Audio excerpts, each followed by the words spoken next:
पूछे जाने पर भगवान कृष्ण ने विजय मंत्र की महिमा का गान किया।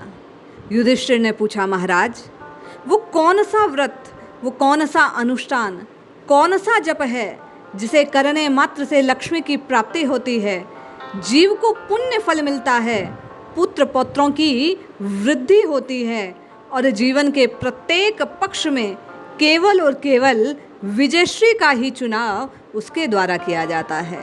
जय श्री हरि। पूज्य गुरुदेव के चरणों में बारंबार प्रणाम।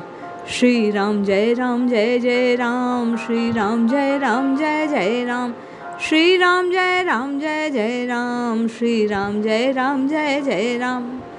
आनंद रामायण में ये विवरण प्राप्त होता है कि एक बार भगवान श्री कृष्ण से युधिष्ठिर ने प्रश्न किया कि हे देवदेव, हे जगत के स्वामी, आप भक्तों को वर प्रदान करने वाले हैं। हे प्रभु, यदि आप मुझ पर प्रसन्न हैं तो आपसे कुछ पूछना चाहता हूँ।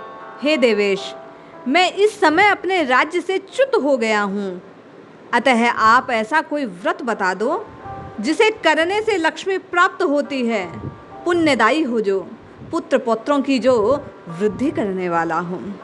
जैसे ही युधिष्ठिर ने यह प्रश्न किया, भगवान कृष्ण कहते हैं, हे राजन, यदि आप मुझसे गुह्य से भी गुह्यतम व्रत के विषय में पूछते हैं तो मैं आपको बताता हूँ। आप अत्यंत श्रद्धा से सुने। राम नाम के जप से बढ़कर कोई दूसरा साधन नहीं जो धन, संपदा और मोक्ष को प्रदान कर सके। ये तेजो रूप अव्यक्त है, इसी कारण श्री राम नाम के जप और कीर्तन से मनुष्य श्री राम के स्वरूप वाला हो जाता है। यही बात श्री राम जी ने हनुमान जी को बतलाई थी। युधिष्ठिर बोले, हे रुक्मिणी के स्वामी, श्री राम ने हनुमान जी को कब यह मंत्र उपदेश किया? आप विस्तार पूर्वक इसकी बात बताइए। श्री कृष्ण बोले, पूर्व काल में श्री रामावतार की बात है। सुरारी दशानन रावण ने देवी सीता का हरण कर लिया। तब उस समय श्री राम ने हनुमान जी को जो बात बतलाई, प्रभु कहते हैं कि हे पवन पुत्र, हे महावीर, सीता का पता लगाने के लिए तुम दक्षिण की ओर जाओ। हनुमान बोले, हे रघुनाथ, हे जगन्नाथ, दक्षिण दिशा में विशाल समुद्र है, वहाँ बहुत से बलशाली राक्षस है, फिर समुद्र को लांग उन राक्षसों को पराजित करने में मैं कैसे समर्थ हो सकता हूँ? भगवान राम कहते हैं, हे मारुते, रावण आदि राक्षसों पर विजय प्राप्त करने वाला एक अत्यंत सुगम मंत्र मैं तुम्हें प्रदान करता हूँ, जिसके प्रभाव से तुम सब पर विजय प्राप्त करने में समर्थ हो जाओगे। हनुमान जी बोले, हे महाराज, हे कृपा सिंधु, आप दीन जनों का उद्धार करने वाले हैं, आप इस समय इस मंत्र का यथार्थ उपदेश करने की कृपा करें। श्री रामदास कहते हैं कि हे शिष्य विष्णुदास, श्री हनुमान जी के इस प्रकार प्रार्थना सुनकर भगवान श्री राम ने एकांत में बुलाया। उनके दाहिने कान में श्री राम इस मंत्र का उपदेश दिया। उस राम नाम मंत्र के 1 लाख जप का एक पुनश्चरण होता है। हनुमान जी ने 1 लाख राम नाम जप करके शीघ्र ही दक्षिण दिशा की ओर प्रस्थान किया। कथा श्रवण करवाते हुए भगवान कृष्ण युधिष्ठिर से कहते हैं, उस राम नाम मंत्र के जप के प्रभाव से हनुमान जी विविध प्रकार के जलचर जीवों से व्याप्त विशाल समुद्र को लांघकर शीघ्र ही लंका के मध्य जा पहुँचे। जब वहाँ उन्हें सीता जी नहीं दिखाई दी तो अशोक वाटिका में गए। एक वृक्ष के नीचे माँ जानकी को देखा। उनका दर्शन कर हनुमान जी मन में हर्ष से प्रफुल्लित हो उठे। वे शीघ्र उनके पास गए। उन्होंने देवी सीता के चरणों में प्रणाम किया। भूमि पर दंड की भांति उनके समक्ष गिर पड़े। अत्यंत सूक्ष्म शरीर धारण कर एक छोटे से शिशु के आकार वाले इस बालक को भूमि पर दंडवत पड़ा देखकर माँ जानकी कहने लगी, हे बालक, तुम यहाँ कहाँ से आए? तुम्हारा घर कहाँ है? किसके पुत्र हो तुम? श्री हनुमान जी कहते हैं, मेरी माता सीता है, श्री राम मेरे पिता हैं, मैं राम जी के पास से आया हूँ। मेरा नाम हनुमान है, ये आप अंगूठी स्वीकार करें। ये अंगूठी श्री राम नाम से अंकित है, शुद्ध स्वर्ण से निर्मित है। अंगूठी श्री राम जी की है। ये जानकर देवी सीता को बड़ा संतोष हुआ। अत्यंत संतुष्ट होकर अंजनी पुत्र श्री हनुमान जी कहने लगे, हे माँ, इस समय मुझे अत्यंत भूख लगी है, जिस कारण मुझे कष्ट हो रहा है। इस वन में बड़े मीठे मीठे बहुत से अत्यंत दुर्लभ फलों को देख रहा हूँ। हे माँ, यदि आपकी आज्ञा हो तो इन फलों का भक्षण कर लूँ। माँ जानकी कहती है, बालक, इस वन का स्वामी महा पराक्रमी रावण है, तुम में न शक्ति है न सामर्थ्य, कैसे तुम फलों का भक्षण करोगे? तब हनुमान जी कहते हैं, हे माँ, श्री राम ये श्रेष्ठ मंत्र शस्त्र स्वरूप मेरे हृदय में मध्य विराजमान है। उस शस्त्र के प्रभाव से लंका के सभी राक्षस मेरे लिए तिनके के समान। ऐसा कहकर उनकी आज्ञा लेकर हनुमान जी वहाँ से वृक्षों को उखाड़ डालते हैं, अशोक वन उजाड़ डालते हैं। राक्षसों को जब ये बात पता चली तो वे दौड़े चले आए, फिर भयंकर युद्ध छिड़ गया।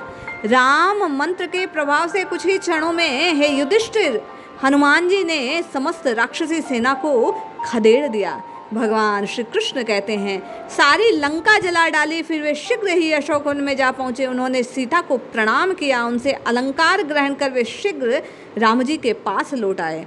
उन्होंने श्री राम द्वारा प्रदत्त जो अंगूठी थी वो सीता जी को दी और सीता जी द्वारा प्रदत्त आभूषण श्री राम को निवेदित कर दिए। उनके चरणों के समीप भगवान श्री हनुमान जी विराजमान हो गए। आभूषण को ग्रहण कर संपूर्ण समाचार सुन श्री राम अत्यंत प्रिय हुए। श्री कृष्ण कहते हैं, हे युधिष्ठिर, हे महाराज, ये सब राम नाम मंत्र के जाप से हुआ। अतः हे राजेंद्र, आप भी राम नाम जप का अनुष्ठान कीजिए। युधिष्ठिर पूछते हैं, हे प्रभु, इस मंत्र का जप किस प्रकार किया जाए?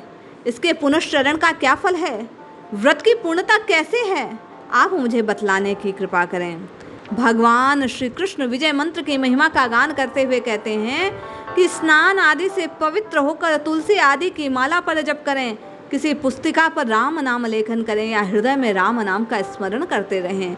जबकि संख्या 1 करोड़ अथवा 1 लाख की होनी चाहिए। हे युधिष्ठिर, श्री राम जी के जपनीय मंत्र को सैकड़ों की संख्या में अनेक प्रकार से, किंतु उनमें एक मंत्र में बतलाता हूँ जो उनके स्वरूप को प्रदान करने वाला है। सर्वप्रथम राम शब्द से पहले श्री शब्द लगाएं, अर्थात श्री राम। फिर मध्य में जय शब्द के साथ राम बोलें, जय राम। तदनंतर जय जय के इन 2 शब्दों के साथ राम लगाएं, जय जय राम। इस प्रकार श्री राम जय राम जय जय राम, श्री राम जय राम जय जय राम, श्री राम जय राम जय जय राम, श्री राम जय राम जय जय राम, यह मंत्र बनता है। रघुनाथ जी के इस मंत्र का जप करने से बड़े बड़े पाप विनष्ट हो जाते हैं, धन संपदा की प्राप्ति होती है, कुल का विकास होता है, बुद्धि सामर्थ्य को प्राप्त करती है। भगवान श्री कृष्ण युधिष्ठिर को विजय मंत्र की महिमा बतलाते हुए कहते हैं, जो व्यक्ति इस मंत्र का जप करता है, हे युधिष्ठिर, निश्चय ही वह विजयश्री का चुनाव करता है। उसकी पराजय स्वतः नष्ट हो जाती है, उसके जीवन में आने वाले कष्ट पलट जाते हैं, उससे दूर छिटक जाते हैं। जो नित्य निरंतर श्री राम जय जय राम इस प्रकार उद्घोष करता है, कली के प्रभाव से बचा रहता है। कृष्ण कहते हैं, युधिष्ठिर, कलिकाल में भगवान के इस नाम को जपने के प्रताप से कली के दुखों से जीवन निश्चय ही मुक्ति को प्राप्त कर लेता है। इसलिए आप और मैं श्री कृष्ण द्वारा युधिष्ठिर को बतलाई गई इस विजय मंत्र की महिमा का गान करें, श्रवण करें और नित्य निरंतर श्री राम जय जय राम इस प्रकार उद्घोष करते रहें। विषय विकार स्वतः समाप्त हो जाएंगे। हम आप भी साधक बन अपने को साध श्री हरि की प्रीति स्वरूप विजय को प्राप्त कर लेंगे। जय श्री हरि।